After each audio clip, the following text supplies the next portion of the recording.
بسم الله الرحمن الرحيم إن الحمد لله نحمده ونستعينه ونستغفره ونعوذ بالله من شرور أنفسنا ومن سيئات أعمالنا من يهده الله فلا مضل له ومن يضلل فلا هادي له وأشهد أن لا إله إلا الله وحده لا شريك له وأشهد أن محمدا عبده ورسوله أما بعد. Donc aujourd'hui, nouveau chapitre, Inch'Allah, toujours dans l'explication du chapitre de mariage. Aujourd'hui, c'est le chapitre qui va concerner la cohabitation.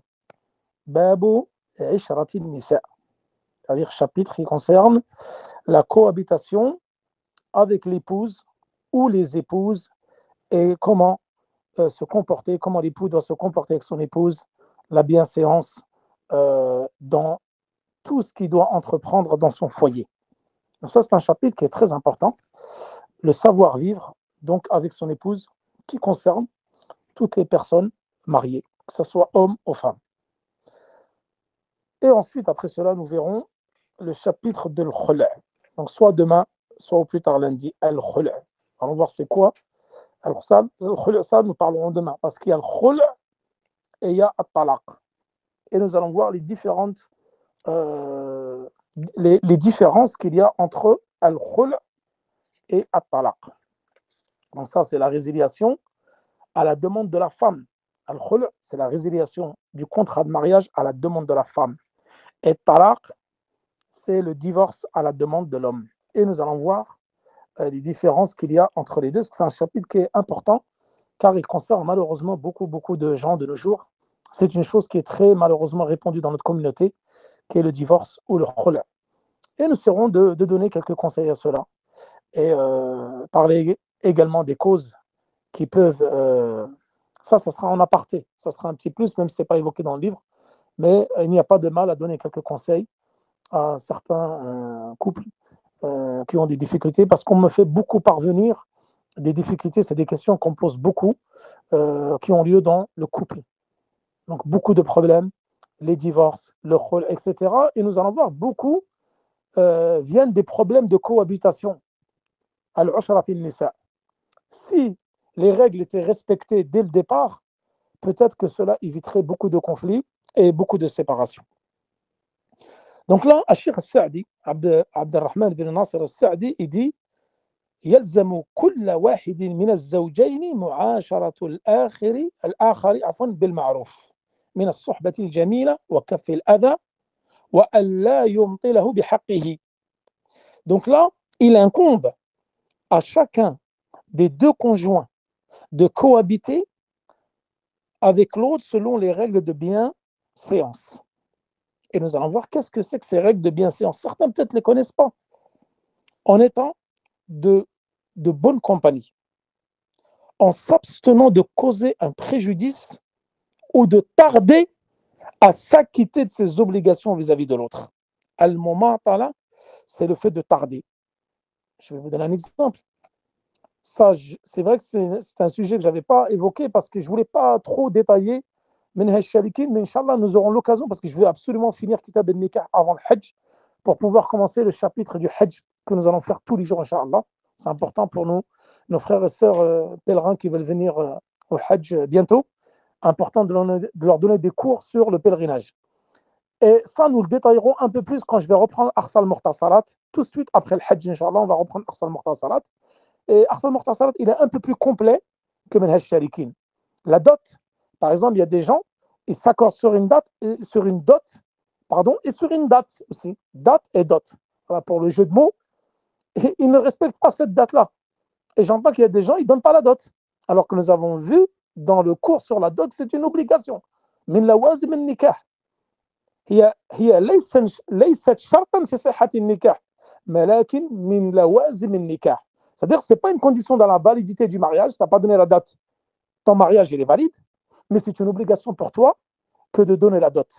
Et la dot, nous avons dit que c'était par rapport au fait que tu aies pu avoir des rapports avec ta femme, en contrepartie, tu dois donner la dot. Et certains époux, yumatiluna fi daf'i al-mahari, c'est-à-dire ils tardent comme ça à donner le droit de leurs épouses. Ils ne donnent pas la dot. On parle de 1 an, de 2 ans. Le gars, il vit avec sa femme pendant des années et il ne donne pas la dot. Tu vois, ça c'est une des injustices qu'il a commis envers son épouse, de ne lui pas donner son droit. C'est-à-dire qu'il ne doit pas retarder ou lui causer un préjudice ou tarder à s'acquitter de ses obligations. Les obligations du mari, comme le fait de donner la dot et comme le fait de lui donner, de subvenir à ses besoins en termes de nourriture, en termes d'habits, etc. Tout ce que la femme doit ou a besoin, le mari, c'est une obligation pour lui que de subvenir aux besoins de sa femme. La loger, la vêtir et la nourrir. Et ça, c'est une obligation pour toi. Et quand parfois j'entends des aberrations, des épouses, c'est elle qui paye le loyer, c'est elle qui paye le cours, c'est interdit. Ce n'est pas à toi, l'épouse n'a pas à dépenser le moindre euro dans le couple. Et ça, c'est une chose que beaucoup ne comprennent pas cela. Donc, an-nafaqa ala zawj, c'est-à-dire que le logement, la nourriture et la boisson, et les habits, même la boisson, ça rentre dedans, c'est une obligation, wajiba ala zawj, et non l'inverse. Après, si il peut y avoir des circonstances atténuantes où l'époux n'a pas les moyens, il a perdu son travail, et min bab al-ihsan, attention, je dis bien cela, c'est min bab al-ihsan. Zawja, elle peut participer avec son époux par exemple, pour payer les factures, etc. Mais dans des circonstances bien précises, atténuantes, parce qu'il n'a plus les moyens et il n'a plus de travail, etc. Mais que ça ne devienne pas une habitude et l'époux, après, il en profite de cette habitude-là. La femme n'a pas à payer quoi que ce soit, même si elle est plus riche que son époux. Sauf les waqt al-haja ou al-darura, il y a une nécessité, il n'a plus les moyens, il est dépassé, il a des dettes, et son épouse peut avoir de l'argent, donc elle peut min bab al-ihsan, en étant bienfaisante et participer à cela. Mais en temps normal, non. C'est à l'homme de payer le loyer, c'est à l'homme de payer les factures, c'est à l'homme de nourrir sa femme, et c'est à l'homme d'habiller sa femme. Et ses enfants, bien sûr, les enfants, on va en parler ensuite dans le cours, les enfants, cela va de soi. Taïb. Donc les époux ont des obligations et des devoirs mutuels, l'un vers l'autre. L'un envers l'autre. Donc les obligations de l'épouse sont les suivantes. Obéir à son époux en ce qui concerne la satisfaction de ses besoins sexuels. Donc ça, c'est important. On me dit qu'il n'y a plus de son. Vous avez du son, non? Il y a du son, il y a un problème de son. Pourtant, moi, je suis en 4G. Il y a une personne qui me dit qu'elle n'a pas de son. De toute façon, le cours, il est enregistré. Au pire des cas, je vais vous poster le cours tout de suite après la conférence. Là, on me dit que c'est bon, ils entendent. Ça doit être un problème de connexion parce que vous êtes peut-être loin. Al-Muhim. Donc, les époux ont des devoirs et des droits. Et donc, fait le hadith, le prophète sallallahu alayhi wa sallam, il dit Istawsu bin nisa'i khayra. Recommandez-vous mutuellement et Istawsu, recommandez-vous les femmes avec bienfaisance, avec le bien. C'est-à-dire c'est important d'être bienfaisant envers les femmes en général et envers ton épouse en particulier. Et le prophète sallallahu alayhi wa sallam قال خيركم خيركم لأهله. Le meilleur d'entre vous, c'est le meilleur avec sa famille, avec sa femme, qui a le meilleur comportement. C'est-à-dire le meilleur des hommes, c'est celui qui a le meilleur comportement avec sa femme. وأنا خيركم لأهلي. Et moi, je suis le meilleur d'entre vous avec ma famille, car comme nous l'avons vu pendant Ramadan, que le prophète sallallahu alayhi wa sallam avait le meilleur des comportements de tous les hommes sur terre. وكان كما قالت عائشة رضي الله عنها وكان خلقه القرآن وإنك لعلى خلق عظيم كما قال الله سبحانه وتعالى وإنك لعلى خلق عظيم. Tu es certes d'un comportement ou d'une moralité très haute, d'un très bon comportement, d'un comportement exemplaire. وكان خلقه القرآن كما قالت عائشة رضي الله عنها, son comportement c'était le Coran. صلى الله عليه وسلم وعاشروهن بالمعروف. Allah subhanahu wa ta'ala dit dans Sourate An-Nisa, verset 19, وَعَاشِرُوهُنَّ بِالْمَعْرُوفِ. Cohabitez avec elles, vivez avec elles avec bienfaisance. Donc tout cela, c'est des recommandations d'Allah subhanahu wa ta'ala et du prophète sallallahu alayhi wa sallam d'avoir un comportement exemplaire avec son épouse. Ton épouse, c'est ta moitié. Ton épouse, c'est ta femme, c'est ton amie, c'est ta confidente. Et il convient d'avoir un comportement exemplaire comme le prophète sallallahu alayhi wa sallam avait un comportement exemplaire avec son épouse. والنبي صلى الله عليه وسلم كان في خدمة أهله. Il y a des hommes, ils rentrent et ils ont un très mauvais comportement. Comme j'en avais déjà parlé une fois, dehors, ils sont doux comme des agneaux avec les frères. Et dedans, dans leurs appartements, ce sont des lions. Comme il a dit une fois un cheikh dans une conférence. Par exemple, je crois que c'était Cheikh Suleiman Al-Ruhaili, j'avais assisté dans un dars. Ça, c'est des gens, subhanallah, on dirait, ils ont un dédoublement de la personnalité. À l'intérieur, ils sont méchants, c'est des tyrans. Avec leurs enfants, avec leurs femmes, ils les privent de tout. La nourriture, économie sur la lumière, économie sur ceci, sur cela. Et dehors, avec leurs amis, avec les frères, ils lâchent. Il n'y a pas de problème. Mais par contre, avec la femme, il est très dur. Et on a beaucoup de témoignages, malheureusement, en ce sens. Beaucoup de nos sœurs, qu'Allah les préserve, se plaignent du comportement de leurs époux. Beaucoup. Et j'ai rarement des plaintes du comportement des épouses de la part des frères. Souvent, c'est tout le temps des plaintes de la part des sœurs. Donc, je me dis qu'en fin de compte, il y a vraiment un réel problème de la part des frères. Donc, parfois, on a des très, très bonnes opinions de certains frères. Des bonnes opinions. Il est bienfaisant avec les frères à la mosquée, les gens le connaissent. Mais en fin de compte, à la maison, c'est toute une autre personne. Malheureusement, c'est un tyran à la maison. Il frappe sa femme, il frappe ses enfants, il les martyrise. Et ça, wallahi, c'est très répandu dans notre communauté. Et ne croyons pas que c'est des cas isolés. C'est des gens, en fin de compte, qui sont malades, qui sont complètement malades, qu'Allah nous préserve de ces comportements. Alors que le prophète, sallallahu alayhi wa sallam, j'en avais parlé dans Tafsir, pendant Ramadan. Le prophète, sallallahu alayhi wa sallam, n'a jamais levé la main sur quelqu'un. Comme qalat Aïcha radiyallahu anha. Ni sur ses épouses, ni sur son serviteur Anas ibn Malik, radiyallahu anhu. C'était le serviteur du prophète sallallahu alayhi wa sallam pendant 10 ans. Il a servi jusqu'à qu'il soit mort. Et il a dit jamais, le prophète sallallahu alayhi wa sallam a dit ouf. C'est pas crier, c'est pas insulter, c'est dire ouf. Et jamais il lui a dit pourquoi tu as fait cela. Et pourquoi je t'ai demandé de faire cela, tu ne l'as pas fait. Et pourquoi tu l'as fait alors que je t'ai dit de ne pas le faire. Jamais il ne lui a fait le moindre reproche en 10 ans. Allahu Akbar. Ça, c'était le comportement du prophète sallallahu alayhi wa sallam. Nous, qui nous prétendons suivre la sunna du prophète sallallahu alayhi wa sallam et suivre le Coran et la sunna, mais ça, c'est dans les paroles.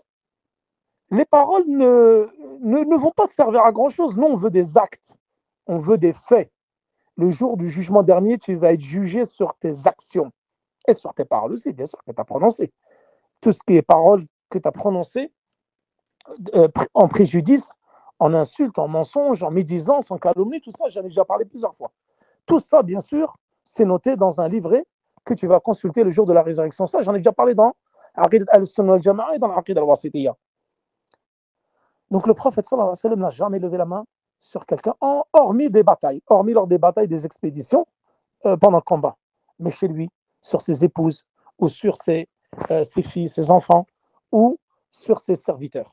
Ça, c'était le comportement du prophète sallallahu alayhi wa sallam. Et c'était le meilleur avec ses épouses. Et il dit, Cheikh Sa'di ici, إذا دعا الرجل امرأته إلى فراشه فأبت أن تجيء لعنتها الملائكة حتى تصبح متفق عليه. Donc là, l'époux, lorsque il invite sa femme, donc dans le lit conjugal pour avoir des rapports, et abat, elle refuse, à moins qu'elle ait une excuse valable. Par exemple, elle soit malade, elle a une migraine, des fois elle peut être indisposée, etc. Les règles, etc. Ça, la base, ça c'est un udr shar'i, il n'y a pas de problème par rapport à ça. Sans aucune raison valable, parfois par exemple elle peut être très fatiguée et autres, et elle refuse. Alors la anatha, elle est maudite par les anges jusqu'au matin. Donc c'est important de donner aussi certaines épouses, moi, des fois, de certains témoignages que j'ai, des épouses, elles privent leurs époux de ce droit-là. Donc, le droit d'avoir des rapports. Et ça, c'est très grave. Parce que si tu lui refuses cela, sans prétexte, sans raison valable, maladie, fatigue ou autre, alors tu es maudite par les anges jusqu'au matin. Hadith rawahu al-Bukhari wa Muslim.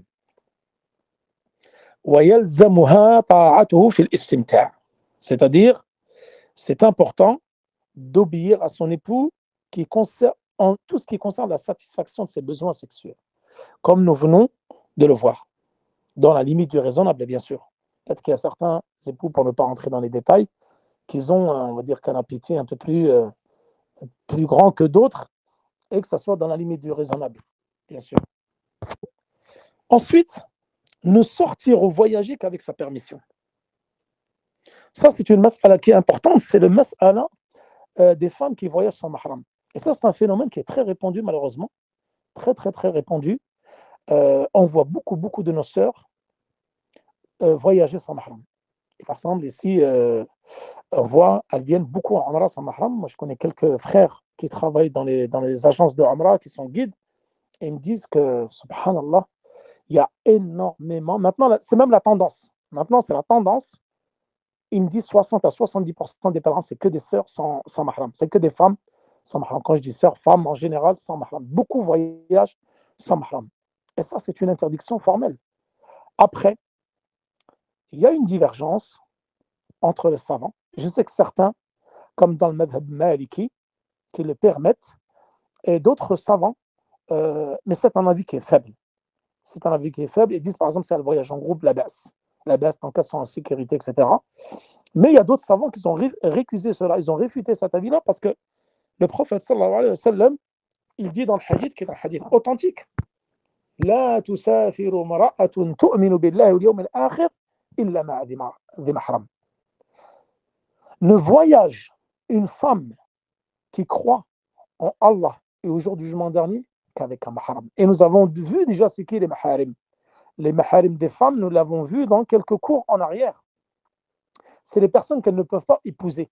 Et ça, j'en avais déjà parlé dans un cours.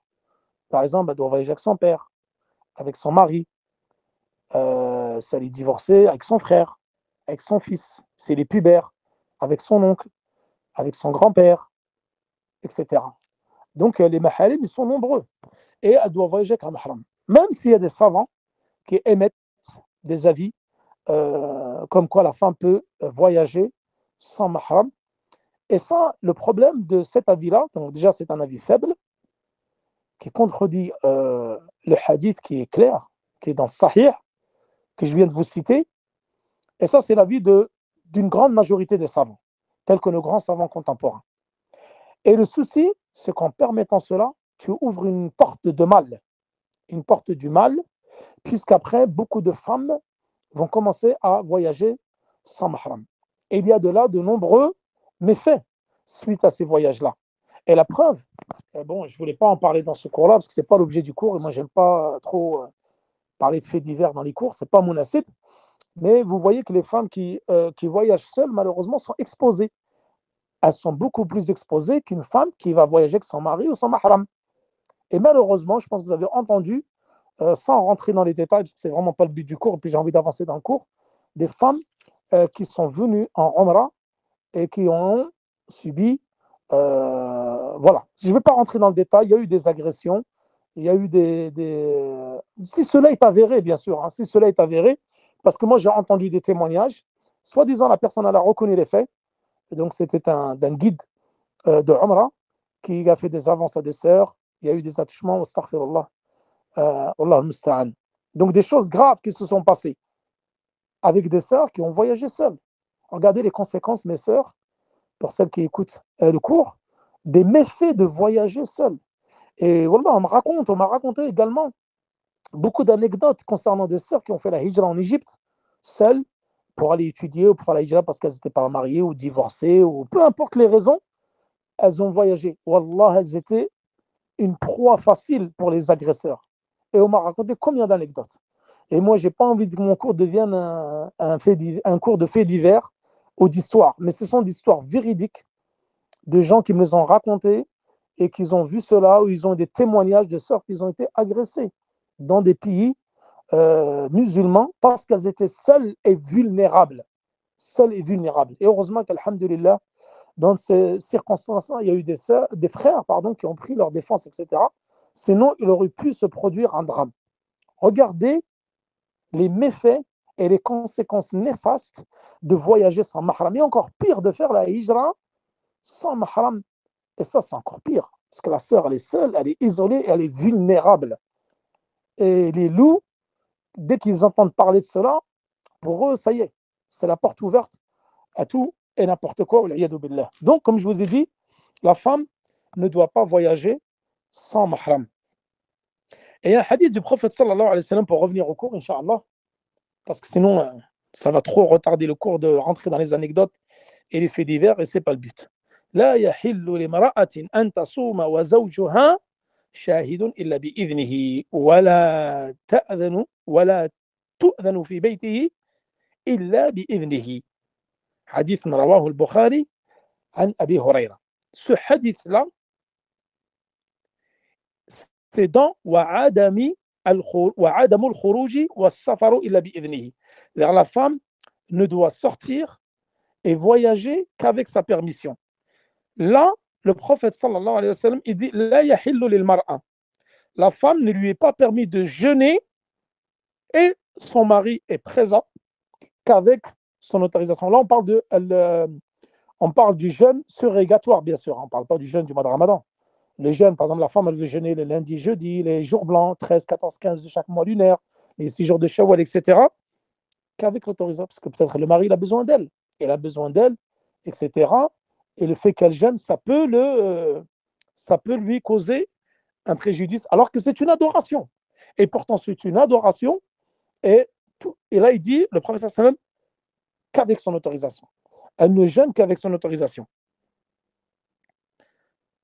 Si le jeûne, qui est une adoration, est une des meilleures adorations, comme nous l'avons vu dans les cours sur le jeûne avant Ramadan, l'une des meilleures adorations que vous puissiez faire, c'est le jeûne. Et malgré cela, elle doit avoir l'autorisation de son mari pour jeûner, qui est une adoration en sa présence. Qu'en est-il du voyage? Comme ils disent les savants, les voyages, min bab aoula. Min bab aoula, qu'elle ne doit pas voyager sans son autorisation. Et pas seule.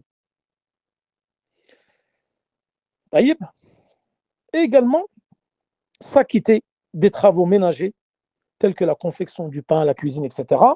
Et le mari, j'insiste, pour ceux qui nous écoutent, s'il y a des hommes mariés avec nous, d'aider sa femme aux tâches ménagères. Et l'homme, le prophète sallallahu alayhi wa sallam, le prophète sallallahu alayhi wa sallam était au service de sa famille. C'est-à-dire que il cousait son vêtement et il faisait les différentes tâches qu'un homme peut faire ou qu'une femme peut faire chez elle. Donc l'homme doit aider également la femme dans les tâches ménagères. Donc si la femme fait des tâches, le mari partage avec elle ces tâches-là. Ensuite, quant à l'homme, il lui incombe d'assurer convenablement l'entretien et l'habillement de sa femme.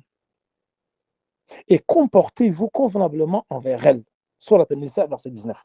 Et ça, c'est très important. Il incombe, donc il lui est obligatoire de subvenir à ses besoins en termes de nourriture, de boisson, de logement et d'habits. Et j'ai souvent des témoignages, et j'en ai eu encore il n'y a pas longtemps. Je crois que c'était aujourd'hui. Aujourd'hui, j'ai eu un témoignage d'une sœur qui, le mari ne lui donnait pas son droit, ni en nourriture, ni en boisson, ni en habillement, ni en logement, que ce soit. Après, il peut y avoir des circonstances atténuantes, c'est-à-dire le frère n'a pas forcément les moyens. Là, il est ma'dour. Il est excusé, mais il doit faire des efforts, car c'est une obligation pour lui que d'entretenir sa femme et de subvenir aux besoins de sa femme. Et doit travailler. C'est pas le gars, il est à la maison toute la journée allongé devant la télévision, à toucher le RSA, et j'ai pas les moyens de t'habiller, j'ai pas les moyens de payer le loyer. Absolument pas. L'homme, il est là pour travailler. C'est le responsable du foyer et doit travailler, et c'est une obligation pour lui, ça fait partie de ses obligations et de son devoir que d'aller chercher le pain, d'aller chercher un moyen de subsistance, se lever et d'aller travailler, comme tout le monde le matin, et de ramener sa subsistance. Et la femme, hiya taqumu bil bayt. Et la femme, donc, qui reste à la maison, où il y a des femmes qui travaillent. Il n'est pas interdit. D'ailleurs, il n'est pas à ce propos interdit à la femme de travailler, à condition. Nous, on ne dit pas que la femme ne doit pas travailler. Il n'y a personne qui a interdit cela, à condition que ça soit de façon légiférée. Il y a des femmes, des sœurs, qu'Allah les préserve. Maintenant, elles ont des entreprises, elles ont des sites en ligne, elles sont dans l'entrepreneuriat. Et c'est une très bonne chose. Elles sont dans l'enseignement, elles sont dans divers projets et variés. Mais le tout, c'est que ça doit être dans le cadre de la législation, qu'elle doit être préservée du regard des hommes, qu'elle doit porter les habits légiférés, le voile légiféré, et de préférence, et même surtout c'est une condition sine qua non, de ne pas travailler dans la mixité avec des hommes. Si tout cela est respecté, alhamdulillah. Par exemple, la femme, elle va enseigner dans une école où il n'y a que des filles, la baisse. Elle va entrer dans un endroit où il n'y a que des sœurs, il n'y a pas d'hommes. Là, elle peut travailler, aucun problème. Par contre, si c'est dans la mixité, si les parties du corps sont découvertes, si les cheveux sont découverts, etc., où il y a des entraves à la législation, alors ceci n'est pas permis.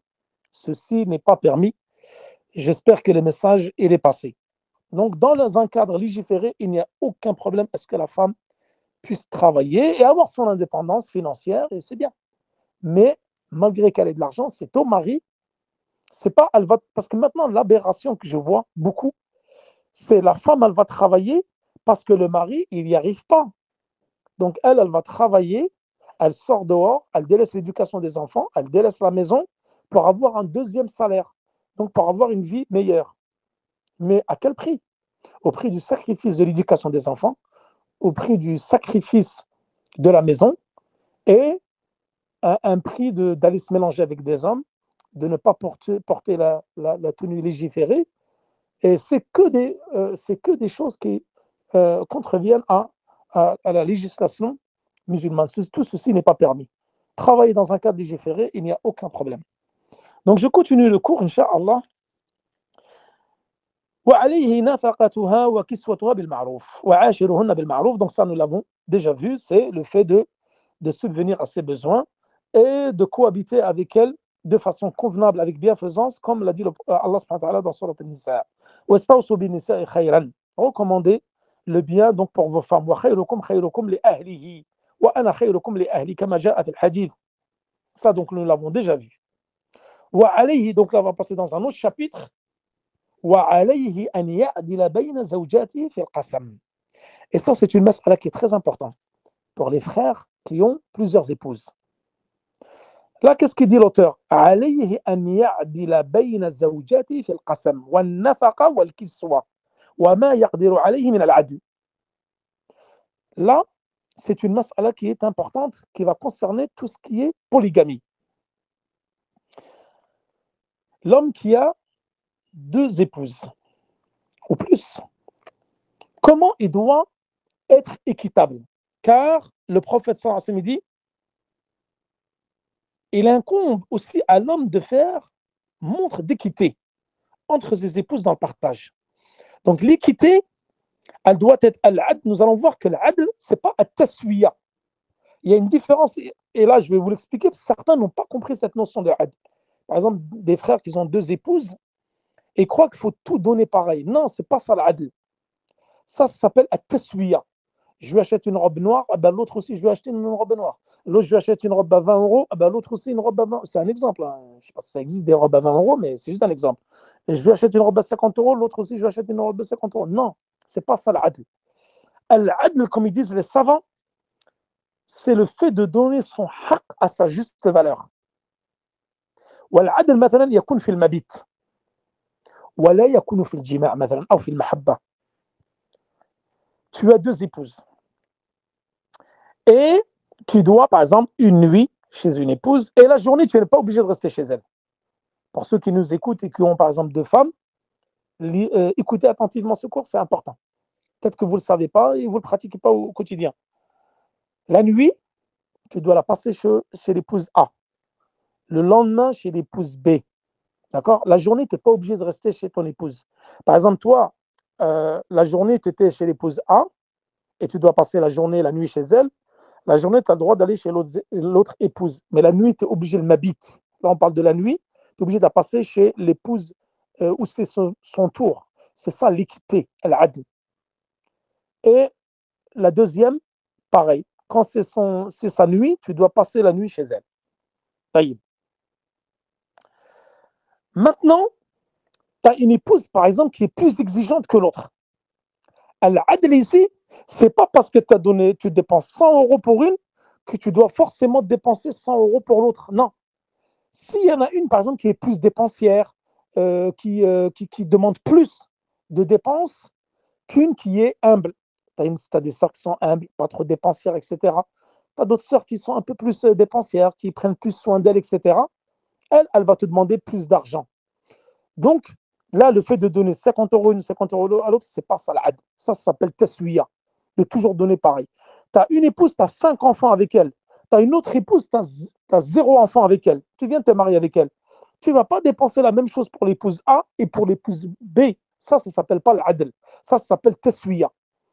L'épouse qui a 5 enfants, forcément, ça va te nécessiter beaucoup plus de dépenses, car tu as des enfants. Il faut donc plus subvenir. Tu vas payer plus d'électricité, tu vas peut-être l'appartement il est plus grand, donc le loyer il est plus cher, etc. La femme peut-être aura besoin de plus de dépenses quant à la nourriture, quant aux vêtements, etc.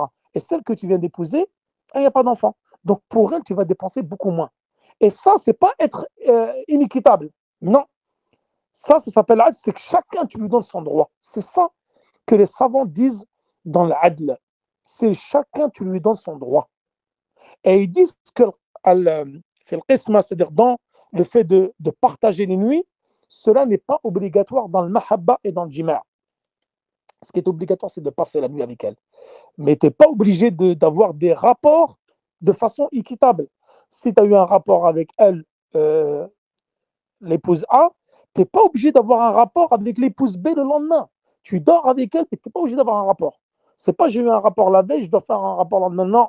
Ou el mahabba, c'est pareil. Les cœurs et l'amour que tu as vers une épouse, c'est une chose que tu ne contrôles pas. Tu ne contrôles pas l'amour.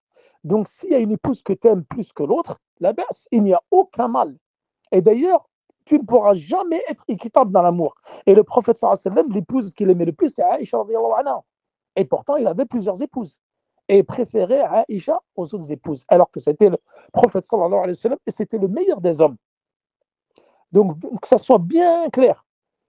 L'amour, ça ne se partage pas de façon équitable. Si tu as une préférence pour une par rapport à l'autre, il n'y a pas de mal, car c'est une chose que tu ne peux pas contrôler, mais ne pas le faire apparaître devant la deuxième, parce que tu sais très bien, ça va créer de la jalousie, ça va créer de la tension, etc. Donc ça, tu gardes ça en toi. Et elle m'habite, ça par contre, tu dois être équitable. Tu dors dimanche, c'est l'épouse A, lundi chez l'épouse B, mardi A, mercredi B, et ainsi de suite, pour ceux qui ont 2 épouses. Alors que les dépenses, c'est en fonction des besoins de chacune. Tu n'es pas obligé de dépenser la même somme pour chacune le même jour. Les savants, ils appellent ça taswiya. Et le fait de ne pas être équitable avec tes épouses, regardez ce qu'il dit le prophète dans un hadith muttafaqun alayh, comme جاء في البخاري ومسلم. من كان له امرأتان فمال إلى إحداهما جاء يوم القيامة وشقه مائل متفق عليه. Celui qui a 2 épouses, d'accord, et penche du côté de l'une d'elles, viendra le jour de la résurrection avec un flanc penché. Donc là, ce hadith-là, comment il doit être compris? C'est pas par rapport à ce que je vous ai dit. C'est par exemple par rapport à l'mabit. C'est-à-dire, il y en a une, et wallah, moi j'ai connu des frères qui étaient dans cette situation, qu'Allah les réforme. Qu'Allah les réforme, ils avaient par exemple plusieurs épouses, et la deuxième, il n'allait jamais chez elle. Il n'allait jamais chez elle. Il allait que chez l'épouse A, pendant toute la semaine. L'épouse B, c'était une fois par semaine, il lui donnait aucun droit. Là, il y a lui, là, cette personne-là, il y en a même certains qui se prétendent étudiants. Étudiants, et je passe les détails. C'est censé être des exemples pour la communauté, mais c'était des tyrans plus qu'autre chose. Qu'Allah nous préserve de ces comportements répréhensibles.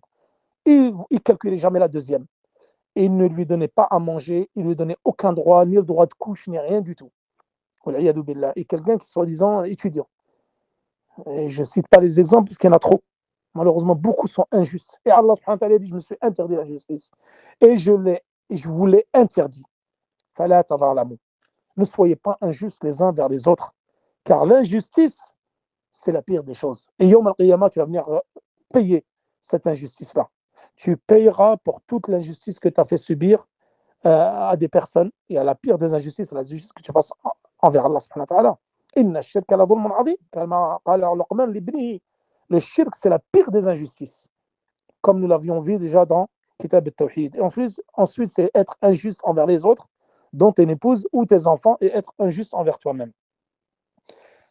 La justice, c'est voilà, l'adl, une nuit là, etc. Tu offres des vêtements à l'une, tu offres des vêtements à l'autre. Tu offres à manger à l'une, tu offres à manger à l'autre. Être équitable. Si tu ne le sois pas, alors Yawm al-Qiyamah, tu viendras avec un flanc penché. Ensuite, من السنة إذا تزوج الرجل البكر على الثيب أقام عندها 7 ثم قسم وإذا تزوج الثيب أقام عندها 3 ثم قسم متفق عليه. Lorsque il se marie avec une nouvelle mariée, Al-Bikr, nous l'avons déjà vu, Al-Thayyib ou Al-Bikr. Al-Bikr, c'est celle qui n'a jamais été mariée. Qui n'a jamais été mariée. Lorsqu'il va, donc c'est la femme qui est vierge, alors lorsqu'il l'épouse, il reste avec elle 7 jours. C'est normal, c'est une nouvelle épouse, elle est vierge, elle n'a jamais connu de mari, pas comme quelqu'un qui a déjà divorcé, qu'elle connaît déjà c'est quoi la relation conjugale. Donc elle, pour apprendre à faire sa connaissance, jouer avec elle, etc., passer des bons moments avec elle, c'est important. Surtout les premiers jours du mariage, ils sont très, très importants pour apprendre à faire connaissance les uns les autres, parce que c'est une personne qui est nouvelle pour toi, elle ne te connaît pas. Elle est sortie de la maison de son père et elle est arrivée dans ta maison. Et ces moments-là, ils sont très importants pour nos sœurs, de prendre soin d'elle, de lui acheter tout ce qu'elle a envie, de la faire sortir, de se faire plaisir. Ça, c'est très important. Et ça, il y a des choses, subhanallah, wallah, les frères ne savent pas faire ça. Ils ne savent pas amener sa femme au restaurant. Ils ne savent pas sortir sa femme, aller au parc ou aller je ne sais où. Des endroits de distraction, bien sûr, légiférés et autres. Ils ne connaissent pas. La femme, pour elle, c'est la prison. C'est la prison, elle n'a pas le droit de sortir dehors. Allah, on en a connu des gens comme ça, qui empêchent sa femme, elle ne sort jamais 7 jours sur 7. C'est des véritables tyrans à la maison. Et il y en a beaucoup, même certains, c'est des étudiants. Aucun comportement. On entend les hadiths, on les lit, par contre, on ne les applique pas. Ah, pour les appliquer, là, il n'y a plus personne. C'est bien beau de nous réciter des hadiths, mais nous, on veut les actes. On veut les actes, on ne veut pas les paroles. Donc, il passe 7 jours chez elle. Ensuite, à partir de la 7e nuit, et là, il fait l'équité, c'est-à-dire un jour chez l'une, un jour chez l'autre. Par contre, la nouvelle mariée, Al-Thayyib, donc la nouvelle mariée mais non vierge, Al-Thayyib, c'est celle qui a été mariée, divorcée, ou une veuve, celle qui a perdu son mari, l'on doit rester 3 jours avec elle avant de procéder au partage des nuits. D'accord? Donc, hadith qui est authentique à la Bukhari ou Muslim. Celle qui est vierge cette nuit et celle qui est non vierge suite à un divorce ou la mort du mari, veuve, donc c'est 3 nuits. Aïcha radhiyallahu anha dit, quand le messager d'Allah projetait un voyage, il tirait au sort entre ses épouses et voyageait avec celle dont la baguette était tirée au sort. Donc c'est un hadith qui a été rapporté par Al-Bukhari ou Muslim. Par exemple, si tu as 2 épouses et tu entreprends de voyage, tu veux partir en Umrah, tu veux partir dans ton pays d'origine ou autre, ben, tu peux tirer au sort, comme le professeur Hassan le faisait. Tu tires au sort et là où le sort est tiré, alors tu entreprends ce voyage-là avec ton épouse. Et nous allons bientôt finir, Inch'Allah, ne vous inquiétez pas. J'ai tardé un petit peu, vous m'excuserez, mais c'est un cours qui est important. Des fois, même si on tarde un peu dans les cours, c'est pas grave, ça, c'est important. Quand le messager d'Allah, donc là, on va parler d'une autre mas'ala. Donc là, on va changer complètement de registre. Là, c'est après la bienfaisance, les bienséances, là, les problèmes vont arriver. Lorsqu'il y a des problèmes dans le couple, des embrouilles, comment traiter cela? Tout d'abord, avant de parler de cela, c'est un sujet qui est important, il est permis qu'une femme concède à une autre sa part de nuitée. Donc, comme Saouda l'a fait pour Aïcha. Elle avait offert sa nuit donc, à Aïcha. Saouda bint Zam'a وهبت يومها لعائشة رضي الله عنه صلى الله عليه وسلم فكان النبي صلى الله عليه وسلم يقسم لعائشة يومها ويوم سودة متفق عليه. C'est un hadith qui est rapporté dans le Bukhari ou Muslim. Donc Saouda, elle avait donné sa nuit à, de peur que le prophète sallallahu alayhi wa sallam la divorce, elle avait donné sa nuit à Aïcha, c'est-à-dire Aïcha elle avait 2 nuits par rapport aux autres épouses. Elle était privilégiée. Et d'ailleurs, le prophète sallallahu alayhi wa sallam, une fois on l'a questionné, quelle est la personne la plus aimée pour toi? Et d'ailleurs, c'est même pas. Chez nous, par exemple, des fois, dans nos traditions, on a un peu honte de parler de ces choses-là, la personne qu'on aime, etc. Alors que le prophète sallallahu alayhi wa sallam, il a dit, quelle est la personne que tu aimes le plus parmi les femmes? Il a dit Aïcha. Ahabbun nisa ilayk. Il a dit Aïcha. Wa min ar-rijal abuha. Et parmi les hommes, son père. Donc la personne qui préférait le plus le prophète sallallahu alayhi wa sallam, parmi tous ses épouses, c'était Aïcha radiyallahu anha. Et parmi les hommes, c'était son père Abu Bakr as-Siddiq. Donc une femme peut donner sa nuit à une autre. Et par exemple, lui, il va la voir que la journée. Maintenant, on va passer dans un autre registre. Le registre des problèmes de couple. Le registre des embrouilles. Et ça, c'est la dernière partie, Inch'Allah, et je finirai par ceci. Si l'homme craint que sa femme ne se rebelle et qu'il y a des signes avant-coureurs de son insoumission, l'homme doit procéder comme suit. Tu es une femme maintenant, et ça peut aller dans l'autre sens. Hein. Des fois, le mauvais comportement, il vient des hommes, hein, et c'est même souvent le cas, hein, je dirais. Parce que nous, on est toujours là à incriminer les femmes, les sœurs, mais moi, les témoignages que j'ai, c'est le problème, il vient beaucoup des hommes, et beaucoup moins des femmes. Wallahu musta'an. Donc, on arrête de toujours jeter la pierre à nos sœurs et croire que les frères, ils sont innocents. Et des fois, ça vient des deux côtés. C'est pour ça, toujours dans les problèmes de couple, et je le dis, je le répéterai toujours, d'écouter toujours les deux versions. Et malheureusement, des fois, on n'a qu'une seule version et on a tendance à juger et à donner un avis. Et ça, c'est une erreur. Moi, je l'ai déjà fait dans le passé et maintenant, je sais que je dois avoir les deux versions. Et c'est mieux. Tu as toujours la version de l'homme et de la femme pour pouvoir émettre un jugement. Et même pour la réconciliation. Pour réconcilier deux personnes, il faut déjà écouter les deux versions. Parce que l'autre, il peut te raconter ce qu'il veut, ou ce que tu as envie d'entendre, ou sa version à lui. Et parfois, subhanallah, quand tu entends la deuxième version, tu es choqué. Tu te rends compte que l'autre, ce qu'il t'a dit, c'est complètement l'opposé de ce que tu as entendu.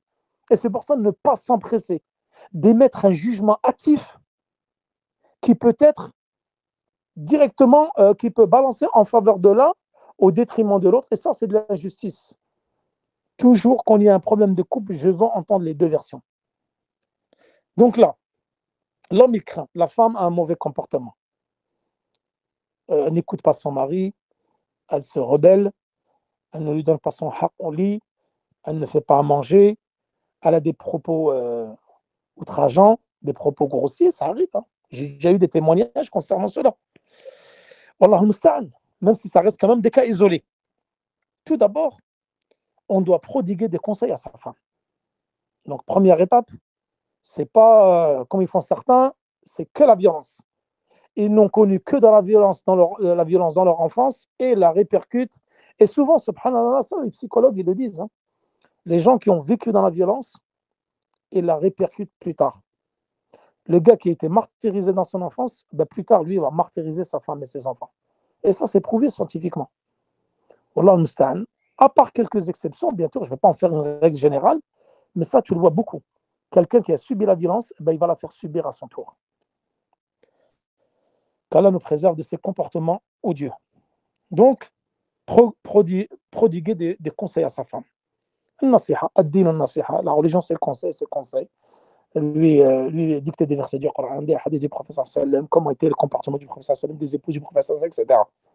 Et nous, nos exemples, c'est les épouses du prophète sallam et c'est les sahaba.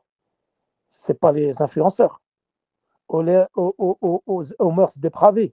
Ce n'est pas les rappeurs, ce n'est pas les footballeurs, ce n'est pas les femmes dénudées, etc. Non, ce n'est pas ça nos exemples. Nos exemples sont toujours le prophète sallallahu alayhi wa sallam, ses épouses et les compagnons.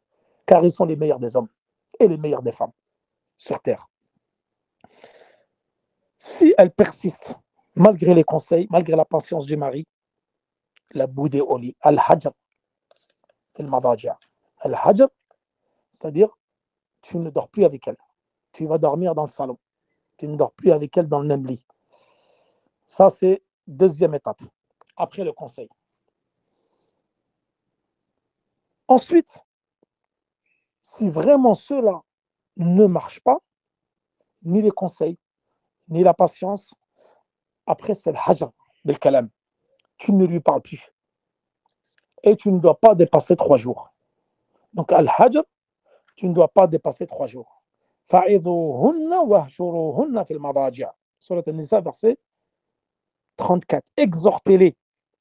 Et ensuite, éloignez-vous d'elles dans les lits. وَهْجُرُوهُنَّ. طيب. Là, ensuite, أما في الكلام فلا يجوز 3 أيام لقول صلى الله عليه وسلم لا يحل لمسلم أن يهجر أخاه فوق 3. Il n'est pas permis aux musulmans de boycotter son frère au-dessus de 3 jours. إلا لعذر شرعي. إلا لعذر شرعي. Sauf s'il y a bien sûr une cause légiférée qui fait que cette personne-là, tu dois la boycotter. Al-hajr, s'il y a une maslaha shar'iyya derrière. Donc elle, tu ne dois pas ne plus lui parler au-dessus de 3 jours. Tu ne lui parles pas pendant 3 jours. Par contre, le hajr fil madaji', le fait de la boycotter au lit, ça peut durer plusieurs jours, même plusieurs semaines, jusqu'à qu'elle revienne. Jusqu'à qu'elle revienne.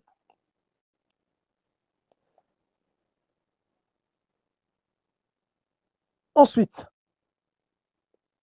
si l'on craint donc la rupture du couple, et tu as tout fait et il n'y a rien n'y fait.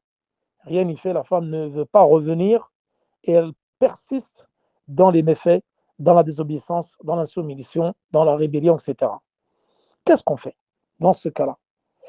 Dans ce cas-là, on fait appel à l'autorité compétente. C'est-à-dire qu'on dépêche un arbitre de la famille de l'homme et un autre de la famille de la femme. Hakaman min ahlihi wa hakaman min ahliha. Pour venir arbitrer entre nous et régler les litiges et les problèmes qui sont nés dans le couple. Et là, donc, les deux arbitres doivent être des gens avertis, des gens sages. Tu ne ramènes pas des gamins. Tu ramènes des gens, préférence sages, personnes âgées, qui ont une expérience dans la vie et qui sauront te réconcilier. Et qui maîtrisent les questions liées à la conciliation et à la séparation des époux. On ne ramène pas n'importe qui, pas un débutant, pas un gamin. On ramène des gens avisés, des gens expérimentés, qui ne veulent que le bien pour les deux époux. Donc, les deux arbitres, ils doivent œuvrer à réconcilier donc les deux conjoints s'ils le veulent. Et ils peuvent également arbitrer moyennant une rémunération ou gratuitement. C'est-à-dire celui qui fait intervenir pour qu'il arbitre ou pour qu'il concilie lui et sa femme, il peut lui donner bien sûr une compensation financière pour le travail effectué.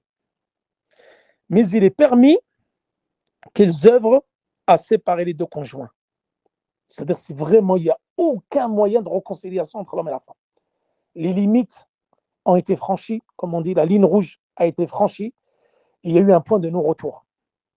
Et ça arrive, c'est la rupture, qu'on appelle définitive. Et ça, on va en parler demain, ça. Inch'Allah, on va en parler demain, dans ce qu'on appelle al-khul'. Et ensuite, la semaine prochaine, dans Mas'alat al-talaq. Talaq, le divorce, c'est un sujet qui est lourd, que je pense que je vais essayer de faire en 2-3 cours, mais vraiment détaillé. C'est une mas'ala très très importante que des gens n'ont pas compris le divorce, qu'est-ce que c'est. Taïb. Donc là, Inch'Allah, al-khul', nous allons en parler demain. Donc là, on a été graduellement. La bienfaisance, la bienséance, chacun donner les droits des époux, etc. Ensuite arrive au problème. Essayer de les régler au maximum, mais s'il y a un point de non-retour et qu'on n'a pas pu régler ces problèmes-là, et bien l'étape finale, malheureusement, ça va être le divorce ou le khul'. Et ça, nous allons parler demain, Inch'Allah, ou lundi. Voilà, le cours il était assez long, vous m'excuserez, mais c'était un cours important pour préciser certains points peut-être qui ne sont pas connus de tous. Et demain, on va parler du khul'. D'ailleurs, il y a une question qui m'a été posée aujourd'hui Et je vais dire à la personne d'écouter le cours de demain pour pouvoir bien comprendre qu'est-ce que le khul'. Beaucoup ne savent pas ce que c'est. Wa sallallahu ala nabina Muhammad wa ala alihi wa sahbihi wa sallam. Wallahu ta'ala a'la wa a'lam. Wassalamu alaykum wa rahmatullahi wa barakatuhu.